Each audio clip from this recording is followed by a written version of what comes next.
Bueno, buenas noches con todos. Bueno, hoy día vamos a tener una exposición cuyo título es Meningitis tuberculosa, a cargo de mi persona, César Alberto Gozamena, médico residente de segundo año de pediatría, con sede en el Hospital Nacional de Alien Asíes Carrión del Callao. Bueno, como sabemos, la meningitis tuberculosa es una enfermedad antigua.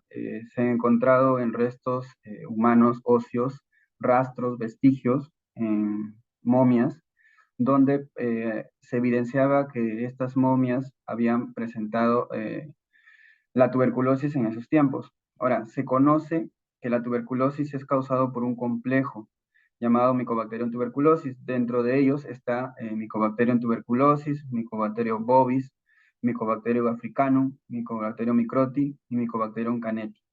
Ahora, ha habido un ligero descenso de la incidencia de esta patología por aumento de la prevalencia de VIH.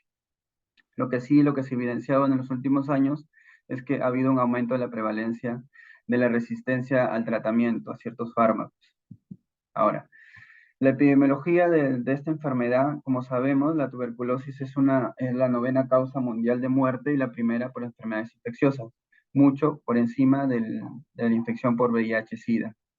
Y la tuberculosis es una patología de salud pública de interés a nivel mundial.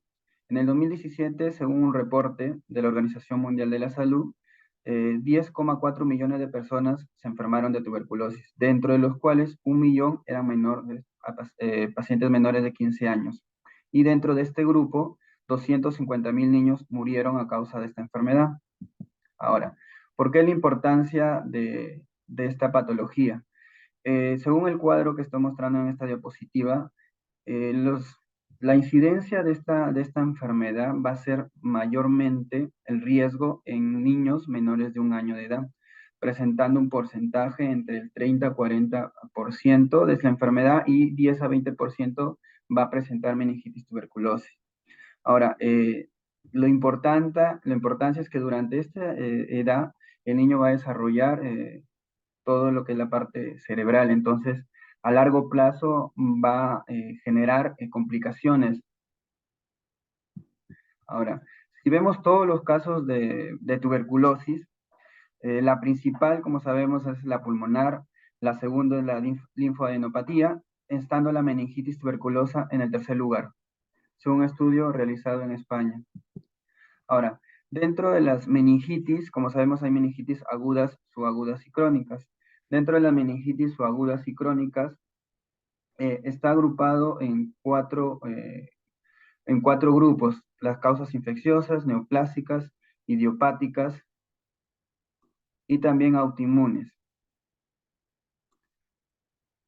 Dentro de las causas infecciosas, la principal causa de meningitis subaguda y crónica tenemos la originada por la tuberculosis, la meningitis tuberculosa. Entonces, la tuberculosis a nivel del sistema nervioso central puede originar tres cuadros. Va a ser una meningitis tuberculosa, también podemos encontrar tuberculomas o aranoiditis espinal. Ahora, la meningitis tuberculosa, como sabemos, es la principal forma de tuberculosis que ataca, que afecta al sistema nervioso central. La edad más frecuente de aparición es en menor de 5 años, más probabilidad de tuberculosis miliar, y el pico de esta enfermedad se encuentra aproximadamente entre los 2 a 4 años de edad. Y esta patología se asocia a altas tasas de muerte y discapacidad por las complicaciones que puede originar a largo plazo. Ahora, ¿cuál es la patogenia de esta enfermedad? Lo que menciona la fisiopatología es que se origina por diseminación hematógena. Los bacilos alcanzan los plexos coroideos e invaden el espacio subaracnoideo, inflamando las meninges.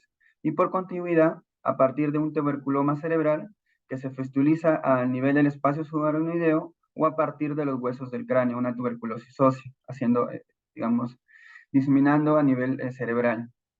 Ahora, ¿cuáles son las manifestaciones clínicas? Es un cuadro febril subagudo que se divide en tres fases. Una fase 1, la cual menciona que el paciente, el cuadro es insidioso y los síntomas son inespecíficos.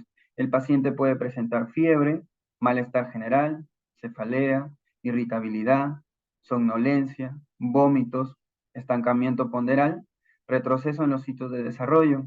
Entonces, todo paciente que llegue a la emergencia, que tiene un cuadro febril más de 2 semanas de fiebre y presenta sintomatología ya antes mencionada, debemos sospechar que podemos estar, y si hay una alteración neurológica, podemos estar en un cuadro de una meningitis tuberculosa. Algunos pacientes van a llegar a la emergencia en una fase 2. Los síntomas que van a presentar y que lo que se va a evidenciar son signos meningios, va a evidenciar también alteración del estado de conciencia, compromiso de los pares craneales, déficit focal y en algunos casos puede presentar convulsiones. Ahora, puede también el paciente llegar en una fase 3. En este caso, el paciente lo que va a presentar es coma, también puede estar hemipléjico, puede presentar paraplegia, una postura de descerebración, un deterioro de signos vitales y en esta fase hay una alta posibilidad de muerte. Entonces, ¿cómo hacemos nuestro diagnóstico? De inicio va a ser la anamnesis. Como dije, va a haber una pérdida de peso o estancamiento ponderal, donde la madre va a referir que el niño no crece, que o ha disminuido de peso en los últimos semanas o meses, y que había un retroceso en los hitos del desarrollo. En algunos casos, por ejemplo, el paciente no camina, eh, no se puede sentar solo, y asociado también al cuadro febril que mencioné. Y también siempre preguntar en estos casos si el paciente ha tenido contacto con un familiar que ha tenido o que está diagnosticado o que está con sospecha de tuberculosis. Y siempre preguntar si en casos menciona el familiar que tiene tratamiento tuberculoso, ver qué fase está y si es resistente o no a los fármacos. Si estamos, pues, podemos estar en un paciente que ha tenido tratamiento por una XDR o un MDR.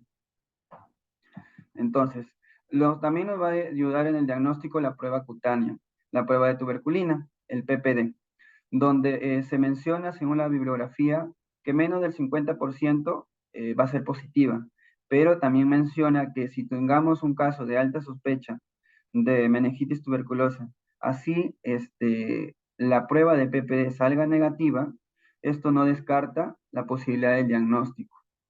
Y también una radiografía. A todo paciente menciona que si tiene una sospecha de meningitis tuberculosa se le debe tomar una radiografía de tórax, donde cerca del 60% de los pacientes van a tener una radiografía normal.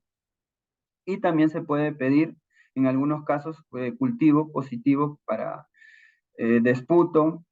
En caso del paciente no pueda hacer lo que, digamos, el esputo, se puede hacer por aspirado gástrico, pero solamente van a ser positivos en el cerca del 20% de estos pacientes. Ahora, otro estudio que va a ser de mucha utilidad va a ser la punción lumbar y el estudio de líquido cefalorraquídeo. Entonces, ahí lo que vamos a ver es estudiar el citoquímico, el cutivo, el ADA, podemos hacer el IGRA, un RPR también. Entonces, lo que menciona es que va a encontrar la característica del estudio líquido cefalorraquídeo, una celularidad de 100 a 500 células por metro cúbico y que va a ser a predominio de pleocitos mononucleares, pero también menciona que a inicio puede haber predominio de polimorfonucleares. Las proteínas van a estar aproximadamente entre 100 a 500 miligramos por decilitro y la glucosa va a ser menor a 45 miligramos por decilitro. Entonces, si hacemos nuestra punción lumbar y hacemos el estudio del líquido y tenemos estas características, hay una alta posibilidad de que sea meningitis tuberculosa. También menciona que podemos hacer estudio de adenosina diaminasa, el ADA, pero recordar también que este estudio de ADA se eleva en infecciones del sistema nervioso central, como también algunos casos de tumoraciones, pero no se recomienda como rutina, como prueba para diagnóstico de meningitis tuberculosa.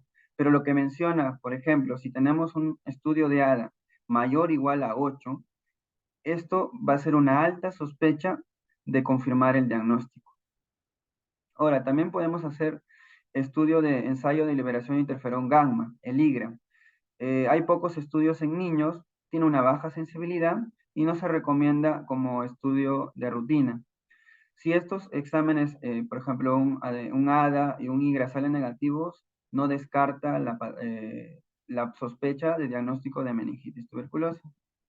También podemos hacer cultivo para líquido cefalorraquídeo y coloración para ácido alcohol resistente, el estudio BAR.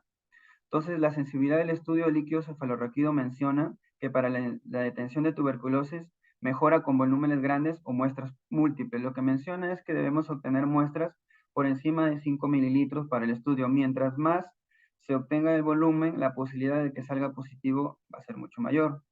La tinción para BAR en líquido cefalorraquídeo es positivo al reidar solamente alrededor del 30%. Y el aislamiento en cultivos de esta patología suele alcanzar el 50%. Lo que menciono también que la negatividad de estos estudios de líquido cefalorraquídeo no descarta la enfermedad por la gran importancia y la tasa de mortalidad que puede presentar la meningitis tuberculosa, que en algunos casos puede llegar a ser mayor del 90 hasta 100%. Y también porque si no recibe tratamiento a largo plazo, las complicaciones que puede originar en los pacientes. Ahora, las pruebas moleculares, también mencionan la prueba molecular de GenExpert, que permite, digamos, aislar el Mycobacterium, el ADN, el PCR, y también ver si el paciente es sensible o no a la rifampicina. Tiene esas dos funciones. Ahora, se ha empezado a hacer este estudio, se aprobó a partir del año 2010, según la Organización Mundial de la Salud, lo que indica la secuencia de ácidos nucleicos de meningitis tuberculosis mediante una reacción de cadena de polimerasa y simultáneamente determina la sensibilidad de la rifampicina. La característica de este estudio es que es barata y el resultado está sumamente rápido, está a las 2 horas. Acá en Perú suele estar a veces al día siguiente y cuando sale positivo en el mismo día se suele comunicar el resultado. La sensibilidad de este estudio es del 67, del 85% y la especificidad del 99%. Ahora, los estudios por imágenes. Lo que se puede hacer es, podemos hacer un estudio tanto de tomografía o de resonancia magnética. Lo que vamos a encontrar en estos dos tipos de estudios son 4 lesiones características. Podemos ver, lo que vamos a estudiar es el tentorio, las fisuras las convexidades cerebrales y las cisternas subaracnoideas basales. Entonces, lo que vamos a encontrar son hidrocefalia, infartos, y siendo la hidrocefalia la principal complicación de esta enfermedad. Y dentro de este tipo de hidrocefalia, el 70% es hidrocefalia comunicante. Los infartos se van a ubicar generalmente a nivel de los ganglios basales, las cápsulas internas, el tálamo y el tronco. Ahora, con lo que respecta al tratamiento, lo que menciona es que ante una alta sospecha clínica de meningitis tuberculosa, no se debe retrasar el tratamiento. El tratamiento debe ser de inmediato, iniciando con una terapia empírica ante la sospecha de este cuadro clínico. Ahora, el tratamiento dura 12 meses, teniendo dos fases. Una fase inicial de 2 meses, que es la fase de bactericida, y una fase de 10 meses, la segunda fase, que es la fase de esterilización. Los tratamientos a los dos primeros meses son 4 fármacos todos los días y los 10 meses siguientes son solamente 2 fármacos tomando dosis interdiaria, 3 veces a la semana. Usamos isoniazida, rifampicina, penicillamida, etambutol o etionamida. La dosis es de isoniazida de 10 a 20 miligramos kilo día, siendo una dosis máxima de 500, y este fármaco se va a usar por 12 meses. La rifampicina es una dosis parecida de 10 a 20, pero la dosis máxima es de 600 miligramos día, y también se va a usar por 12 meses. La piracidamida, la dosis es de 15 a 30, teniendo una dosis máxima de 2000 miligramos día. Este fármaco solamente se va a usar por 2 meses en la fase inicial, y la tionamida o tambutol de 15 a 20 miligramos kilo día, siendo una dosis total al día de 1000 miligramos día por 2 meses.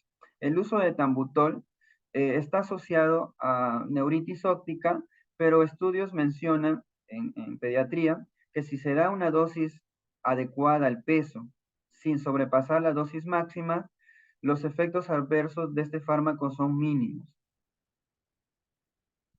Ahora, también se ha hablado sobre el uso de corticoides en el tratamiento de la meningitis tuberculosa. Según un estudio Cochrane, menciona que en pacientes VIH negativos con meningitis tuberculosa diagnosticada, encontraron que el uso de corticoides mejoraba el pronóstico y disminuía la posibilidad de complicaciones a largo plazo. Entonces menciona que podemos usar tanto dexametasona como prednisona.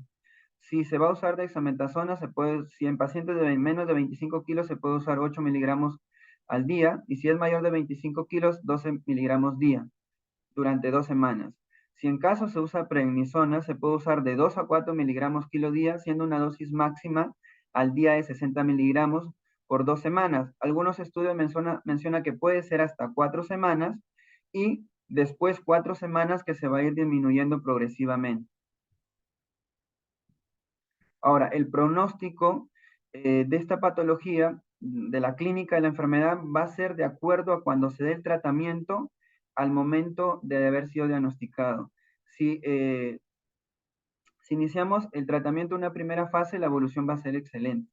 Si iniciamos el tratamiento en una tercera fase, las secuelas son permanentes. Como vi en las manifestaciones clínicas, son fase 1, fase 2 y fase 3. La fase 3 es cuando el paciente llega en coma, cuando hay parálisis de pares craneales y hay paraplegia, hemiplegia.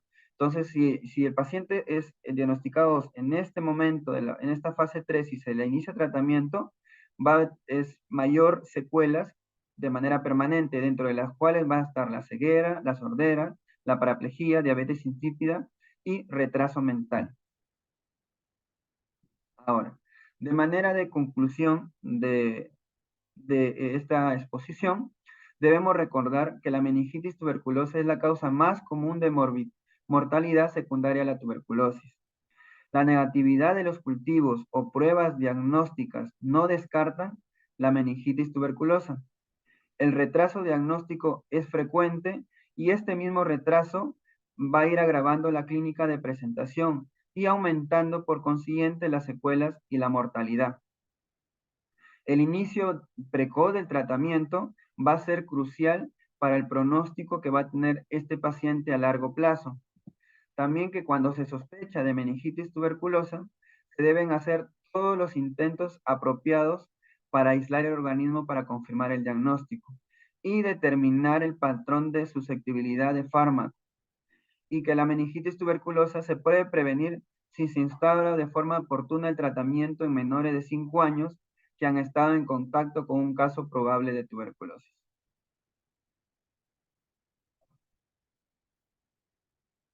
Bueno, como vemos, es de vital importancia sospechar de un paciente con meningitis tuberculosa cuando tengamos un cuadro febril superior a 2 semanas, que viene con una alteración de conciencia o que presenta signos inespecíficos, como pueden ser pérdida de peso, alteración de los hitos del desarrollo. En algunos casos va a presentar con vómitos. El cuadro va a ser muy inespecífico, pero siempre preguntar si el paciente tiene contacto o no con familiares o conocidos que tengan tratamiento para meningitis tuberculosa, porque si no tratamos adecuadamente esta patología de manera adecuada, las complicaciones a largo plazo pueden ser mortales. Bueno, se agradece haber prestado atención a la exposición. Bueno, sin nada más que decir, muchas gracias a todos por estar presentes. Hasta una próxima oportunidad.